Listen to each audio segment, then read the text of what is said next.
نحمده ونصلي على رسوله الكريم اما بعد فاعوذ بالله من الشیطان الرجیم بسم اللہ الرحمن الرحیم۔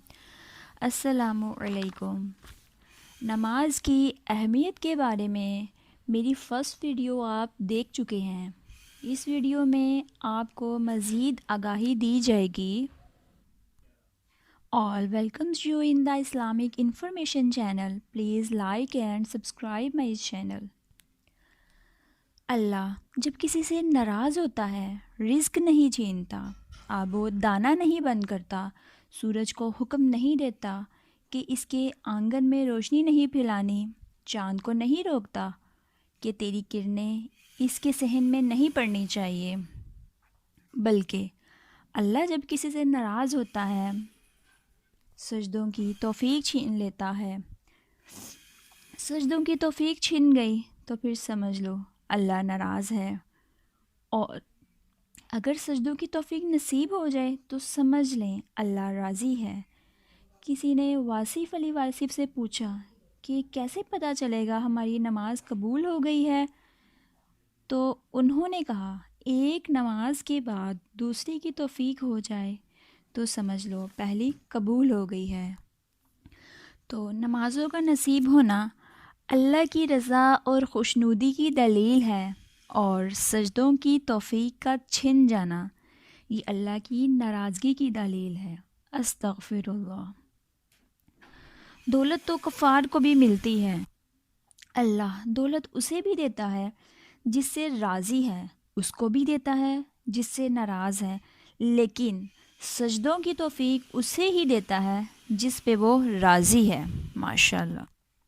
قیامت کے دن بے نمازی اس صف میں کھڑا ہوگا جس صف میں نمرود کھڑا ہوگا۔ ہم میں سے کوئی بھی یہ گوارا نہیں کرے گا کہ ہم اس صف میں کھڑے ہوں جس میں دشمنان خدا ہیں۔ حضرت عمران بن حسین رضی اللہ عنہ کو رسول کریم صلی اللہ علیہ وسلم نے حکم دیا کھڑے ہو کر نماز پڑھ، اگر اس کی طاقت نہیں ہے تو بیٹھ کر نماز پڑھ، اگر اس کی بھی طاقت نہیں ہے تو لیٹ کر نماز پڑھ۔ آج کوئی نماز پڑھے یا نہ پڑھے، قیامت کے دن حکم ہوگا کہ اللہ کے حضور سجدہ کرو، ہر کوئی سجدہ کرے گا، لیکن بے نمازی کی کمر اکڑ جائے گی، وہ آرزو رکھنے کے باوجود سجدہ نہیں کر پائے گا۔ قرآن پاک میں ارشاد ہے کچھ لوگ جہنم کو دھکیلے جا رہے ہوں گے، انہیں کچھ لوگ پوچھیں گے ما سلککم فی سقر، تم جہنم میں کیوں جا رہے ہو؟ لم نکم من المصلین، ہم نماز نہیں پڑھا کرتے تھے۔ سب سے پہلا حساب ہی نماز کا لیا جائے گا۔ جب پہلے سوال میں ہی ہم جواب نہیں دے پائیں گے تو سوچیں آگے کیا ہوگا۔ چڑیاں بھی اپنے رب کی تسبیح کرتی ہیں، اور کیا اشرف المخلوقات نہ کرے؟ صبح کا وقت ہوتا ہے، حشرات الارض بھی رب کی تسبیح کر رہے ہوتے ہیں، چڑیاں پرندے اللہ کا ذکر کر رہے ہوتے ہیں، اشرف المخلوقات خراٹے لے رہا ہوتا ہے۔ اس سے بڑی بد نصیبی اور کیا ہے؟ آئیے آج ہم سب مل کر ارادہ کرتے ہیں کہ آج کے بعد نماز نہیں چھوڑیں گے انشاءاللہ۔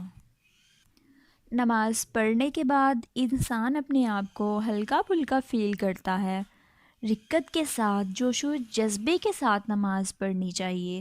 اگر کسی وجہ سے نماز میں خشوع پیدا نہیں ہوتا، لطف نہیں آتا، تو نماز نہیں چھوڑنی چاہیے، یہ اللہ کا فریضہ ہے۔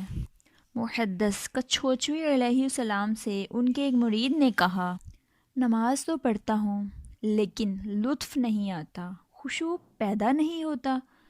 تو آپ نے پوچھا اس کے باوجود بھی نماز پڑھتے ہو؟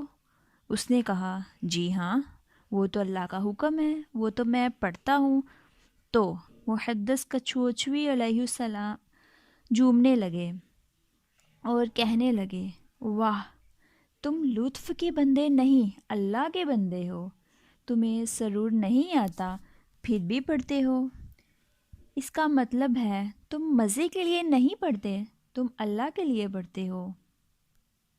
سوچیں، جس کو سرور نہیں آ رہا اس کا وہ خیال تنگ کرتے ہیں، پھر بھی وہ نماز پڑھتا ہے، تو اللہ اکبر! اسے انسان کے لیے یہ صرف اس لیے کرتا ہے کہ اللہ کا حکم ہے۔ ماشاء اللہ۔ اللہم صلی علی سیدنا محمد وعلی آل محمد کما صلیت علی ابراہیم وعلی آل ابراہیم انک حمید مجید۔ اللہم بارک علی محمد وعلی آل محمد کما بارکت علی ابراہیم وعلی آل ابراہیم انک حمید مجید۔